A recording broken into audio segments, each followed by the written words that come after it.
Hey, this is JC. Welcome to Urban Knife Guy, where we explore the urban lifestyle and jungle survival. Today we're going to have a look at 3 small fixed blade knives that I think are great for bushcraft and the outdoors. First, if you watch this channel regularly but have not subscribed, please do so to help the channel out. And if you'd like to support the channel even more, do check out my shop links in the pinned comment or description below. You can even join as a channel member for exclusive content. Thanks a lot. So I defined the small fixed blade with a blade of 4 inches or less, and I think these 3 are pretty good. And I really am gravitating more towards the smaller fixed blade when I have a multi-knife system when I go out to the jungle. So I have a parang, a saw, and a belt knife. And instead of a larger belt knife, I think a smaller belt knife actually complements the multi-knife system better, because the parang is a big knife for all the rough work, and if you want something to do finer work, something you can get really good control of, and again, it's on your belt, I like to have as little weight as possible if I can. So I chose these 3 knives to discuss because I think they also represent a good range. This is about a $50 knife, this is $100, and this is $150, so it gives you a good idea of what you'd get. And if you are looking for a small fixed blade, this might also help you in your decision making process. So the first knife here is the BPS DBK Bushmate. This is the Work Tuff Gear Mount Laguna, and over here we have the LionSteel M4. So this is made in Ukraine, Taiwan, and Italy.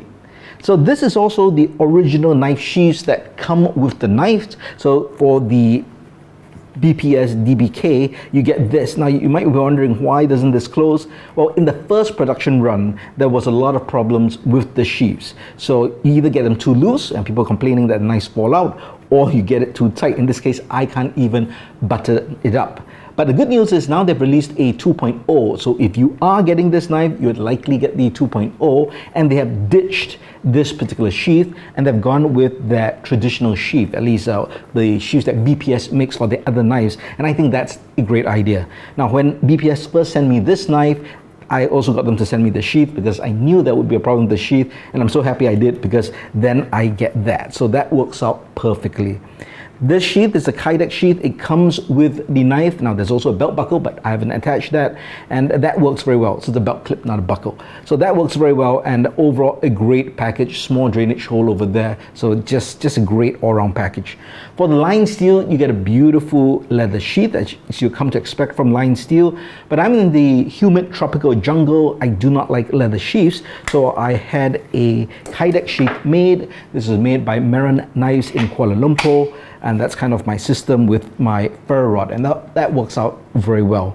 Now I've done individual videos with field tests for these knives, so I won't go through all the small specifications and the details. You can check out those videos, which are linked in the description below. What I'm really going to do is to compare these 3 knives, and you can see how they stack up against each other. Alright, so that's so much for the sheath systems. That's the knife. Let's get this one over here, and the M4 over here. And this gives you a good look at all 3 knives. You can see they're all about the same size, blade size very similar in terms of the length, but you can see the shape overall for the blade as well as the handles completely different. Handle material is also different. This is wood, this is G10, this is micarta. They're all full tang knives. In terms of the grind, this is a Scandi grind with a secondary bevel. This is my really preferred saber grind for the outdoors, and this is very high saber grind, or maybe you could call it a full flat grind, but really there is this thickness over here, so I personally consider this more of a very high saber grind. In any case, these 3 knives, I would tell you now, they all would work really for an outdoor purpose, right? In my case, jungle bushcraft, I'll be doing a lot of wood processing, cutting ropes, jute rope, paracord, and general cutting out in the jungle. So I'm not doing any chopping, and I'm not a hunter, so I'm not going to do any skinning, although this knife and this knife would probably work quite well. And I think just generally the size, that will work well as well if you are hunting. But if you're a hunter, do let me know your thoughts on any of these knives for their use in hunting. Let's talk about this knife here. This steel is 1066 high carbon steel, so it will rust. I haven't really had much of a problem. There's a bit of patina here. This is not really rust. I do clean. Okay, there's a bit of rust that's kind of come in. I haven't used this much. I have oiled it kept it away, but yeah, you still can see that form. But overall, in terms of the comfort, in terms of the size, even though it's a small knife, you can see the handle of small to medium hands, but that fits really well. So for the price, I really have no problem with this knife. It can do everything you need. It's 3mm thick. You can batten with it, of course, with smaller pieces of wood, and you can do everything you might need to use with it. This one was designed more of a general purpose hunting knife. That's why you can see there's kind of a belly as well. It's really nice knife as well. Now the handle, as you can see, it's slightly smaller. If you have really large hands, you might find yourself doing more of a 3-finger grip with the pinky wrapped around here, but it is very comfortable. There is this finger choil over here. This is D2 steel, and as you can see, for a small knife, it is very thick. Some people might think it is too thick, but as a result, it's of course really very strong. It can definitely batten, and the great thing about this, in terms of the spine, it's really sharp. You can strike a ferro rod with it. For this knife, yeah, you can strike a ferro rod as well with it, also pretty sharp.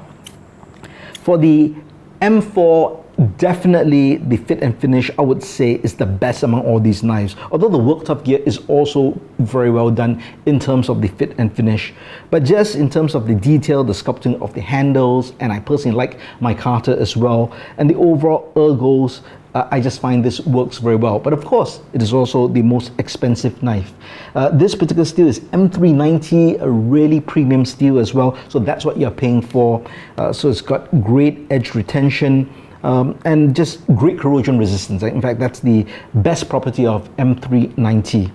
But overall, with care, you would have really no problem with any of these steels in the jungle. Of course, you don't want to go and hit stone and chop rocks and stuff like that. You are going to get chips. So which knife would I want to bring out? Personally, for me, I do like the semi-stainless or stainless steel properties of these two knives in the jungle. Definitely, I do feel this is a bit more ergonomic for the hand, so I do like that. This is what I would consider a more basic knife, and when they designed it, right, DBK, they designed it, it is a budget bushcraft knife, so that is what it is. So for what you pay for and what you get, I think that's absolutely fine. And especially if you buy the 2.0 now with the fitting sheath that comes with a ferro rod, that's actually very good value in terms of a package. So I can see this being a favorite if you're getting into bushcraft, or you just want a beater, or you just want to try a smaller fixed blade but do not want to spend so much. I would say that's a great investment. Now between these two knives, I would say I'll be fine with either one. This, okay, has that really thick blade stock. Some people do not like that. They think it is too thick. I think that's personal preference. I do agree it's a bit of an overkill. This one, I guess, is more balanced out and more perfect. But I should mention the spine is crowned. It means it's rounded. You can't strike a ferro rod with it, but you can strike a rod here because this is sharpened, but it's a bit awkward.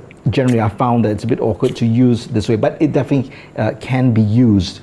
So there you have it, 3 small fixed blade knives. I think they're all excellent choices, and I think a shorter knife to complement a multi-knife system is a great choice. But let me know your thoughts on these knives. What do you think of each of them, or do you have any one of them, and do you have a preference among these 3? Let me know your thoughts in the comments below.